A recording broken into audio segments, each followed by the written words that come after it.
Alright mga amigos, matapos lumabas sa mga balitang sa Amazon Prime Video at The Zone na ikipag-usap ngayon si Al Haymon ng PBC upang maging broadcast partner ng kanyang Premier Boxing Champions dahil nga po sa biglaang pamamaalam ng Showtime Sports sa mundo ng boxing.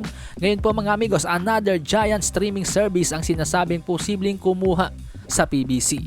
Ayon sa report ng The Wall Street Journal, ang Netflix daw po ay sinusuri ngayon ang paglalagay ng mga live sports sa kanilang streaming service.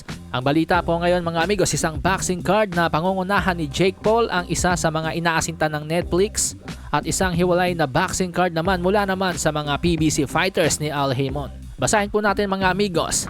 Netflix is exploring further testing the live sports programming waters with a boxing card headlined by Jake Paul and a separate show headlined by fighters from Al Haymon's Premier Boxing Champions, according to a report published by the Wall Street Journal on Friday.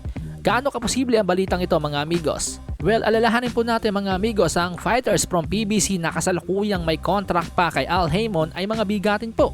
Dahil andyan pa si na super middleweight undisputed champion Saul Canelo Alvarez, pound for pound king Terence Bud Crawford, Gervonta Tank Davis, Deontay Wilder at iba pa. So malaki po ang chance sa palagay ko na masungkit ito ng Netflix kasi bago lang sila sa sports, pero ang ganda ng timing nila dahil walang tahanan sa ngayon ng ilang mga boxing stars like Canelo, Tank Davis and Terence Crawford.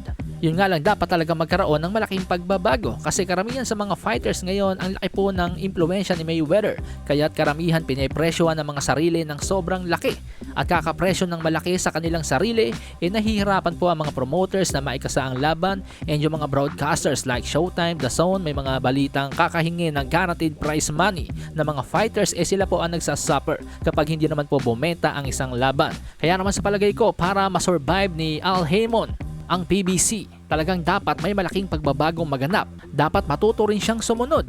Dahil ayon po kay Oscar De La Hoya ng Golden Boy Promotions, ito daw pong si Al Haymon kapag naipag-deal, kadalasan daw po siya yung nasusunod. Yung mga gusto niyang mangyari, yun dapat ang mangyari. Kung di po ako nagkakamali mga amigos, I'm not sure, pero coming from Rick Glazer na isa ring promoter, sabi niya, isa sa mga ikinabagsak ng tambalang Showtime at PBC ay yung paglalabas ng mga laban na hindi naman karapat dapat gawing pay-per-view, ginagawa pa rin ni Al Haymon na pay-per-view.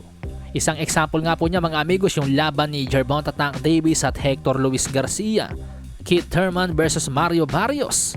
Samantalang yung Top Rank at ESPN Lightweight Unified World Championship sa pagitan ni Teofimo Lopez at Vasily Lomachenko, hindi naman po pay-per-view. Pero mas dekalidad na laban yon kumpara sa Mario Barrios versus Thurman, Tank Davis versus Hector Luis Garcia. Pero tingnan nyo naman yung ESPN at Top Rank kung gaano sila ka-active, gaano sila kasigla. Halos linggo-linggo may laban silang ipinalalabas. Malasahin ang baraha, patunayan mo sa'kin ha.